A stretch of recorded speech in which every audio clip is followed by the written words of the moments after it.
নমস্কাৰ দৰ্শক, আপোনালোক সকলোকে mamuzcreationsলৈ স্বাগতম জনাইছো। নমস্কাৰ দৰ্শক, আজি মই আপোনালোকৰ মাজলৈ দেৱালীত আমি এনেকৈ লগাব পৰা ৱাল হেঙিং বনোৱাৰ এটা আইডিয়া লৈ আহিছো। আশা কৰো ভিডিঅ'টোৰ পৰা আপোনালোক উপকৃত হ'ব। তেনেহ'লে আহকচোন আজি ভিডিঅ'টোৰ মাজলৈ আগবাঢ়ো। এই ৱাল হেঙিংটো বনাবৰ কাৰণে মই চেটি নিবনৰ যিটো খালী হোৱা অংশ এটো ব্যৱহাৰ কৰিম। এনেকুৱা মোৰ ওচৰত বহুত আছিলে, মই পেলাই দিয়া নাছিলো, ভাবিছিলো কেতিয়াবা কামত লগাম। আজি এয়া কামত লগাব লৈছো। ৰিবনৰ খালী অংশটোত মই পিংক কালাৰ পেইণ্ট দি পেলাই ভালদৰে ৰং কৰি ল'ম। ৰং কৰিবৰ কাৰণে মই এক্ৰেলিক পেইণ্টটো ব্যৱহাৰ কৰিছো। এটো জলদি শুকাই, সেইটো কাৰণে ব্যৱহাৰ কৰিব ভাল হয়। মেটেলিক পেইণ্ট বা অইল পেইণ্টবোৰ ব্যৱহাৰ কৰিলে পিছত শুকাবলৈ বহুত সময় লাগে আৰু পিছৰ কামখিনি কৰিবলৈ আমি বহুত সময় অপেক্ষা কৰিব লগা হয়। সেই কাৰণে মই পৰাপক্ষত এক্ৰেলিক পেইণ্টটোই ব্যৱহাৰ কৰোঁ। বগা ৰিংটোৰ সাইডৰ অংশটো মই ভালদৰে পেইণ্ট কৰি লওঁ।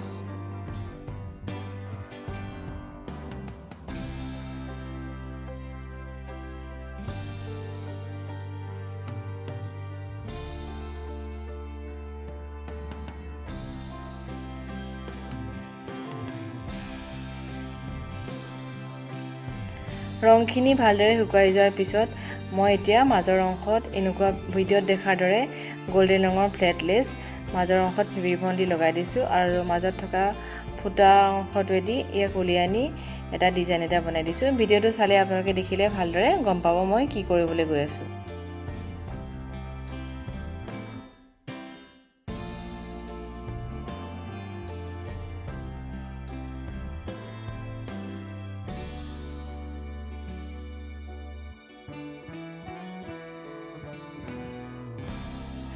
ডিজাইনটো বনাই শেষ হোৱাৰ পিছত মই লেছডাল পিছৰ ফালে লৈ গৈছো আৰু গ্লু গানৰ সহায়ত আঠা লগাই দিছো। এয়া চাওক, খুব এটা ধুনীয়া ডিজাইন তৈয়াৰ হৈ গ'ল। এনেকুৱা মই 6টা ডিজাইন বনাই লৈছো। ৱাল হেঙিংটোত বনাবৰ কাৰণে মই এতিয়া পম বনাম। তাৰ কাৰণে মই পিংক কালাৰ ঊল বুঢ়া আঙুলিৰ ওপৰত এনেকৈ পকাই লৈছো। এনেকৈ মই 28 বাৰ পকাই লৈছো। পকাই লোৱা ঊলখিনি মই এতিয়া আঙুলিৰ পৰা উলিয়াই ল'ম আৰু বেছি হোৱা অংশখিনি কাটি দিম। তাৰ পিছত মই বেলেগ এডাল ঊল লৈ পেলাই এই পকাই লোৱা ঊলখিনি দুটা টান গাঁঠি মাৰি দি বান্ধি ল'ম। গাঁঠি মাৰি হোৱাৰ পিছত গাঁঠি মৰা ঊলডাল কাটি ল'ম।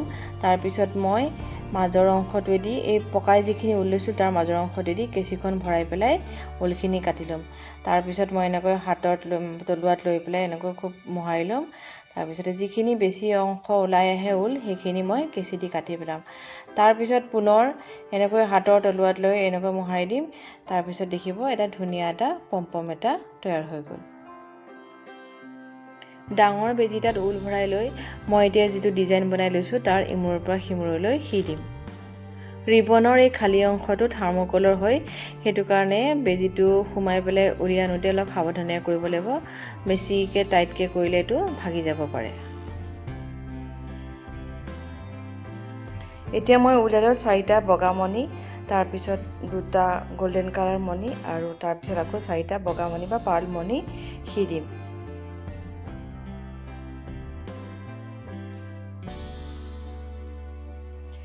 মণিখিনি সি লৈ হোৱাৰ পিছত তাৰপিছত মই এতিয়া ইয়াত পিংক কালাৰ পমটো সি দিম। তাৰপিছত আকৌ পুনৰ একেধৰণেই 4টা 2টা আৰু 4টা মণি সি দিম। তাৰপিছত আকৌ হালধীয়া ৰঙৰ পম এটা সি দিম। তাৰপিছত আকৌ আপোনালোকে ভিডিঅ' দেখিলে গম পাব মণিবোৰ সি দিছো, আকৌ পিংক কালাৰ এটা পম সি দিছো।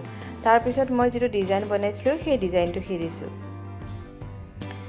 ডিজাইন কৰা ৰিংটো সি দিয়াৰ পিছত মই হালধীয়া গুলপীয়া তাৰপিছত আকৌ হালধীয়া পম সি পেলাই লাষ্টত আকৌ এই ৰিংটো সি দিছো। ৰিংটোৰ শেষত মই আকৌ মণিবিলাক সি দি পেলাই এটা পাতল গুলপীয়া ৰঙৰ পম সি দিছো। পমটো সি হোৱাৰ পিছত মই ঊলডাল আকৌ উল্টাকে আৰু এবাৰ পমটোৰ মাজেদি সোমাই পেলাই ঊলডাল গাঁঠি মাৰি দিছো।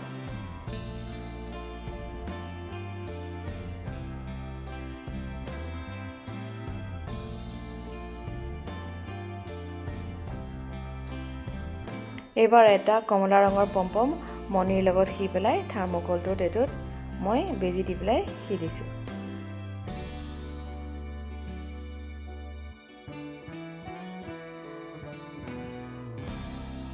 ৱালত ওলোমাবৰ কাৰণে মই থাৰ্মকলৰ যিটো ডিজাইন প্ৰথমতে লৈছিলোঁ তাত মই বগা ঊল অলপ এটা ৰিং বনাই পেলাই সি দিছোঁ।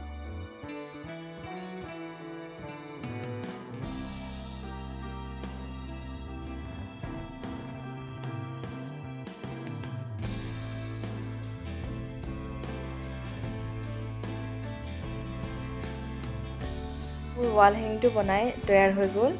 এয়া আপোনালোকক লগাই পেলাই দেখাইছোঁ, কেনেকুৱা লাগিছে জনাব। আশা কৰোঁ আপোনালোকে মোৰ ভিডিঅ'টো চাই ভাল পালে। যদি ভাল পালে লাইক এটা কৰিব আৰু কমেণ্ট কৰিব আৰু মোৰ চেনেলটো ছাবস্ক্ৰাইব কৰি দিব। পুনৰ লগ পাম তেনেহ'লে আপোনালোকক মোৰ নেক্সট ভিডিঅ'ত। তেতিয়ালৈকে সকলোকে নমস্কাৰ জনাই আজিলৈ সামৰিছোঁ।